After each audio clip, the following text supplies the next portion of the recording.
সংসদে গিয়ে আইন পাস করতে হবে। এই দেশে কাউকে অন্যায়ভাবে হত্যা করতে পারবে না, গুম করতে পারবে না, খুন করতে পারবে না।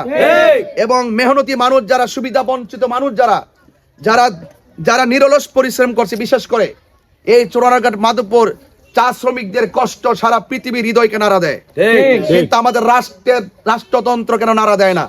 কেন দাঁড়ায় দেয় না? কারণ এই কথাগুলো, মেহনতি মানুষ আর চা শ্রমিকদের কষ্টের কথাগুলো দার্থহীন কণ্ঠে বলার মতন সংসদে কোনো লোক নাই।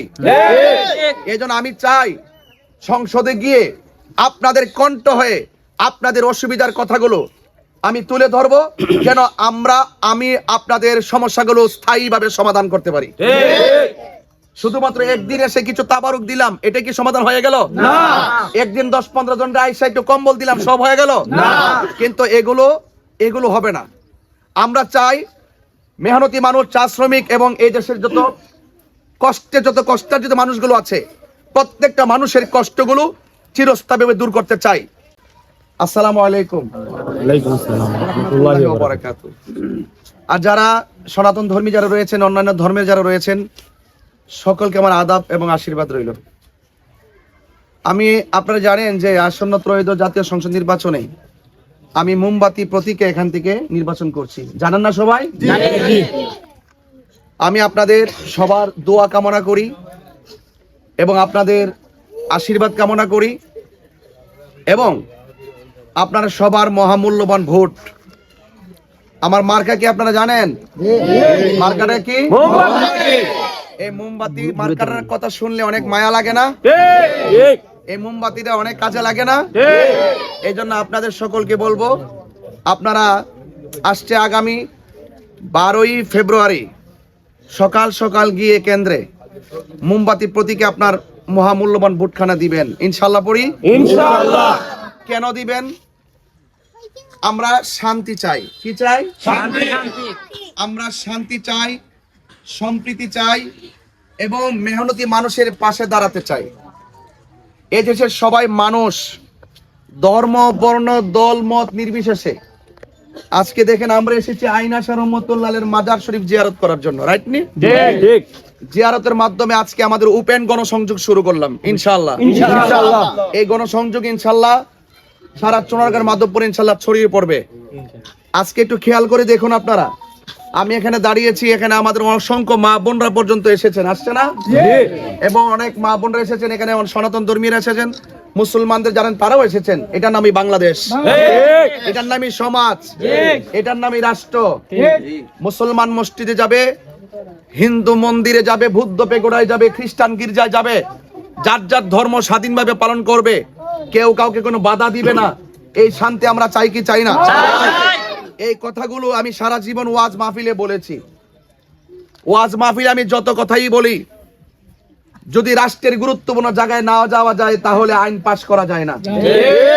এই জন্য রাষ্ট্রতন্ত্রের গুরুত্বপূর্ণ জায়গায় গিয়ে এই দেশে আইন পাস করতে হবে। কেউ অন্য কোনো ধর্মের কোনো মানুষকে জোর জবরদস্তি করতে পারবে না। সংসদে গিয়ে আইন পাস করতে হবে। এই দেশে কাউকে অন্যায়ভাবে হত্যা করতে পারবে না, গুম করতে পারবে না, খুন করতে পারবে না। এবং মেহনতি মানুষ যারা, সুবিধা বঞ্চিত মানুষ যারা নিরলস পরিশ্রম করছে, বিশেষ করে এই চোরানাঘাট মাধবপুর চা শ্রমিকদের কষ্ট সারা পৃথিবীর হৃদয়কে নাড়া দেয়। কিন্তু আমাদের রাষ্ট্রতন্ত্র কেন নাড়া দেয় না?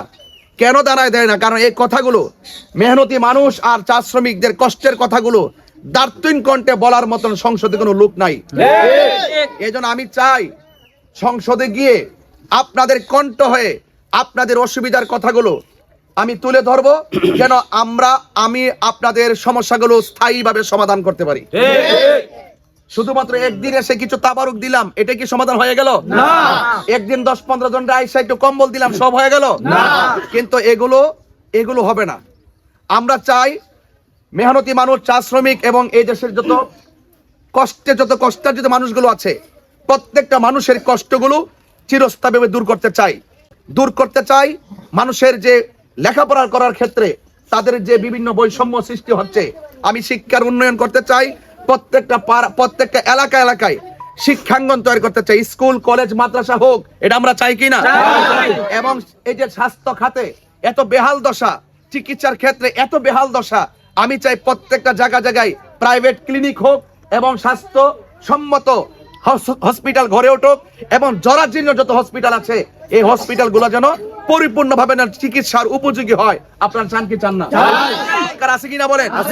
এবং রাস্তার অবকাঠামোর যে বেহাল দশা, আপনি দেখেন হাইওয়ে কয়েকটা রুট ছাড়া ভিতরে যখন আপনি প্রবেশ করবেন, মানুষ 1 কিলোমিটার 2 কিলোমিটার হেঁটে হেঁটে আসতে হয় তার গাড়ির জন্য।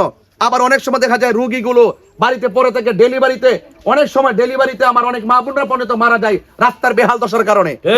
শুধুমাত্র একটা হাই রোড করলে কি চলবে? এই হাই রোডের শাখা আছে, ভিতরে অনেকগুলো মাটির রাস্তা আছে। এই রাস্তাগুলোতে সবচেয়ে বেশি মানুষ বসবাস করে না। আমি চাই মেইন রোডের সাথে আঞ্চলিক যত রোড আছে এই রুটগুলোকে সংযোগ করে দিতে হবে, যেন অনায়াসে দিনে রাইতে যখনই মনে চাই। রাস্তা ভালো হলে না রে ভাই, আরে মা, রাস্তা ভালো হলে না অ্যাভেলেবল গাড়ি চলতো। যদি রাস্তা যদি খারাপ হয় গাড়ি চলবে না।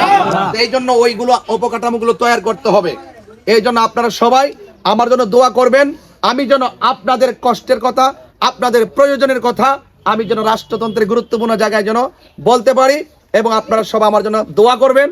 আর অন্যরা যারা আছেন, অন্য ধর্মের যারা আজকে এসেছেন, সবাই আমার জন্য আশীর্বাদ করবেন, যেন অন্তত পক্ষে যেন আমাকে অপার কৃপায় যেন আমি যেন গুরুত্বপূর্ণ জায়গায় গিয়ে আপনাদের হয়ে আপনাদের পাশে থাকার কথাগুলো বলতে পারি।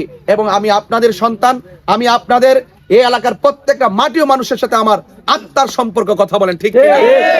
সবচেয়ে রক্ত সম্পর্ক কখনো কখনো বেঈমানি করে ফেলে, আত্মার সম্পর্ক কখনো বেঈমানি করে না। কথা বলেন ঠিক? আমরা আত্মার আত্মীয় হতে চাই, চাই না? এজন্য আত্মার আত্মীয় হলে সুখে দুঃখে মানুষ মানুষকে মানুষ মনে হয়। এজন্য আমরা প্রত্যেকটা মানুষ, সবচেয়ে বড় পরিচয় আমরা মানুষ হিসেবে মানবতার কথাগুলো বলার জন্যই মানবিক যুদ্ধ হয়ে আপনাদের পাশে থাকার জন্য এসেছি। আপনাদের কাছে প্রস্তাব দিয়ে গেলাম, আপনাদের কাছে দোয়া চেয়ে গেলাম, আপনাদের কাছে অনুরোধ করে গেলাম। আমার মা বোনরা যারা এসেছেন, আপনারা সবাই বাড়ি ঘরে মা বোনদেরকে আমার সালাম, আমার আশীর্বাদ দিবেন এবং আমার জন্য দোয়া করতে বলবেন, এবং মোমবাতি মার্কায় আপনার মহামূল্যবান ভোটটুকু দিয়ে আপনাদের পাশে থাকার সুযোগ করে দিবেন, এই আশাবাদ ব্যক্ত রেখে আজকে বিদায় নিচ্ছি। আসসালামু আলাইকুম। মার্কা আসেনি, মার্কা আসেনি। কোনছে মার্কা? মোমবাতি, মা বোনদের মোমবাতি, ভাইদের মোমবাতি, আইনা শহর মোমবাতি, শাহজালালের মোমবাতি, পরানের মোমবাতি, সিপাহীজলার মোমবাতি। আসসালামু আলাইকুম।